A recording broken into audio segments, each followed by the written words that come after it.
Hey everyone, Nicholas Stallings here. Today we're going to talk about switch adapted Nerf guns. This was the final project that I did with Dixie Blackwell for the IATP course at CSUN. I have to admit I didn't think that I was going to be able to do this, but it turns out it's actually pretty easy, pretty straightforward. With a little bit of practice, the right parts, and of course some patience, I think this is something anyone can do at home. None of these exist on the market. I've only seen one other video of a dad who did this for his son. So I think it's something that could be really cool. And I guess let's go ahead and get started. Alright, so first we're going to start with why we did this. I don't know if anyone's familiar with the switch adapted toys that are available on the market. But first of all, there aren't very many. And the ones that do exist tend to be something like this.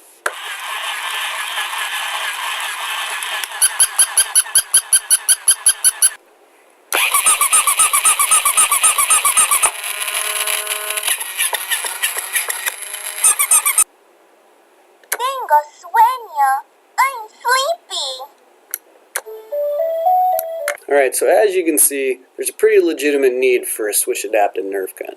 If you're older than 3 or 4 years old, Dottie the Dachshund or the Flippy Floppy Bunny isn't going to be very exciting. And of course, if you're a boy, Dora the Explorer isn't going to be something you want to play with anyways.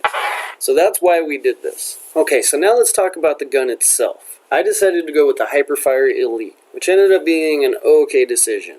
The okay being, it actually has 2 motors that run on this thing.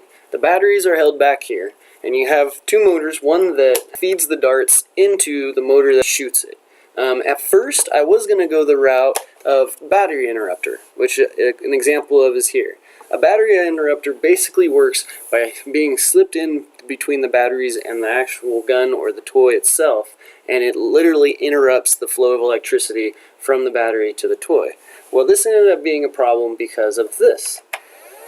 This is what's called the booster or the launcher, and that's what really shoots the darts.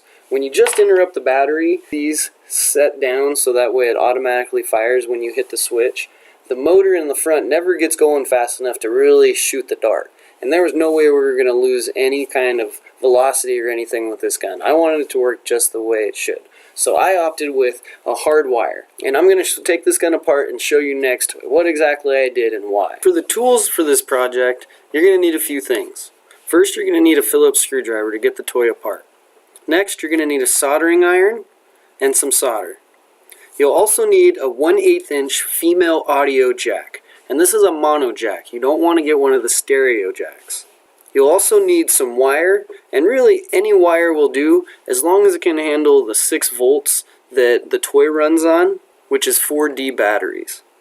You'll also need a sub-mini switch and some wire strippers.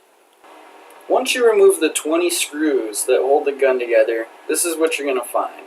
As you can see, yours is going to look a little bit different because I've already made the modifications. But you can see here the 2 motors. This is the motor that loads the darts from the clip, and this is the motor that actually shoots them. Now there's a couple of safety features in this thing, so that way the gun doesn't run unless everything is put together correctly. But to give you a quick idea, if I depress this, pretending like the clip is inserted, you can rev the launcher, and then once the launcher is revved, you can hit the trigger to feed the darts. I'm going to get a little bit closer here and show you exactly what you're going to need to do to bypass these problems, while also making sure that this gun could still be used without the switch. So now let's take a closer look at the inside and the first motor. This motor is going to be the one that feeds the darts from the clip into the actual launcher. We'll worry about the launcher later. First thing you'll need to do is wire up a female 1/8 inch jack plug. What this is going to do is allow you to plug a switch into it. You can see we have a switch here. This is just a standard jelly bean switch. But what you're doing here, a switch basically works by interrupting the circuit. When the circuit is complete, you get power and electricity running. When the circuit's interrupted, you need something to connect to complete the circuit, and that's what a switch does. So first thing you're going to do is take two red wires, as we have here, and you're going to solder those in line here. One of your lines is going to run directly to the power. This is the power coming out of the battery holder here. As you can see, I soldered in. I have two because I have one running to the launcher and one to the feeder, which feeds the darts from the clip. The feeder is connected to the jelly bean switch. The launcher we're going to have to do something else with. The other line is going to run directly to your motor. And you can see there's two positive red wires coming out here.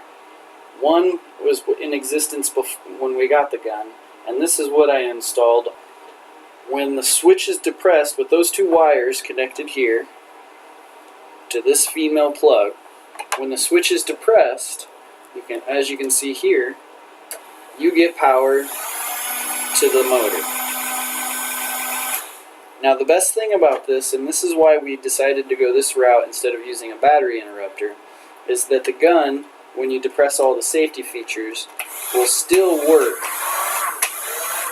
without the switch. And that's what I wanted to keep. So some of the basic features, but also make it switch accessible.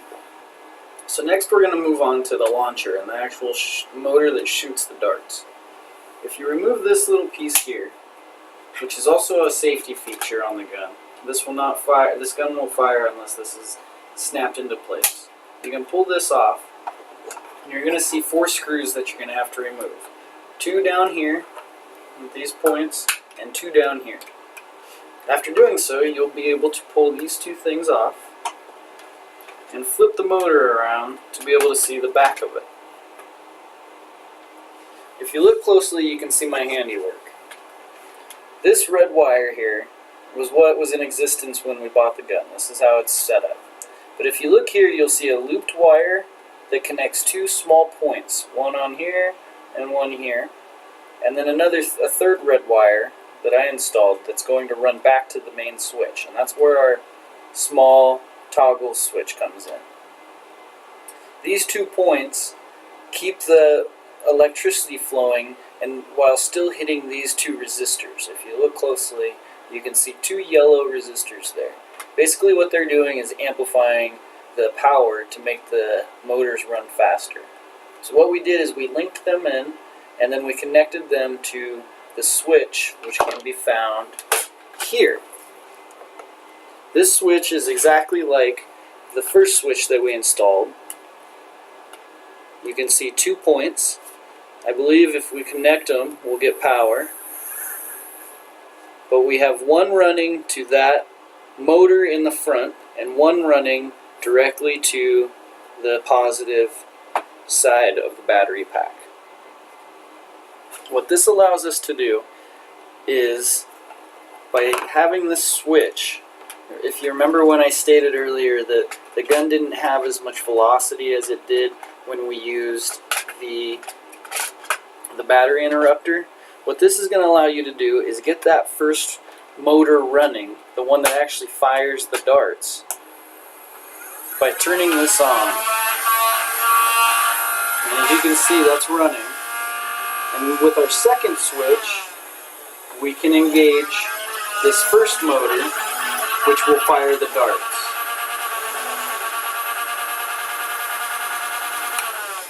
So we've gone ahead and reassembled all of the parts and pieces. And this is what the gun would look like, of course cut in half, with the clip in and ready to fire. I've unloaded all the darts, so we shouldn't have any emergency or crazy shots going off here. But this will give us an idea of how everything works without the switches. So when the clip is in, and you have all your safety features, you have this white piece down, you have the clip button depressed, what you can do is test how the normal workings would be. So this would give us our booster, and this gives us our launcher. And this is shooting the darts into the launcher, which shoots the darts. So we know that all works correctly. Now we can check our wiring to make sure that everything that we did is going to work correctly. So first, we know that this won't fire without bullets getting fed from the clip. So as you can see, this seems to be working. This is one thing, I don't know if you noticed how it kind of was laggy when I first depressed it. I'm not sure what's making the lagginess in that motor. But once it gets going, you can see it's a lot more responsive. So that's something that someone could maybe tell me about. But also we know that even if the feeder is going, if we don't have the main or the front motor running, it's not going to shoot anything. So this is where our toggle switch comes in. And we can test that. And it looks like we're getting up to full power with that, which is great. And although we have a little bit of a lag at first, it looks like the two motors are working together with the switches correctly.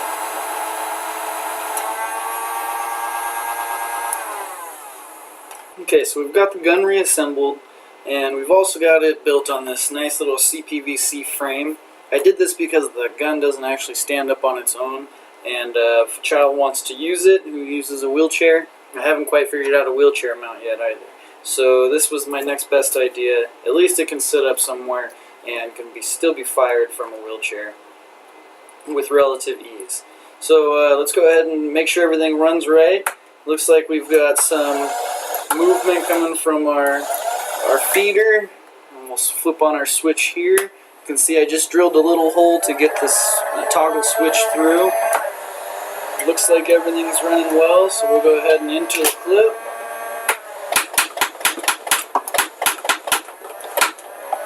And it looks like it works.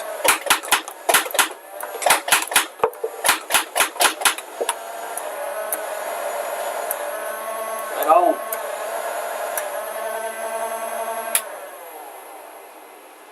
So a few closing notes here. As you can see, and like I talked about earlier, this switch is definitely not accessible.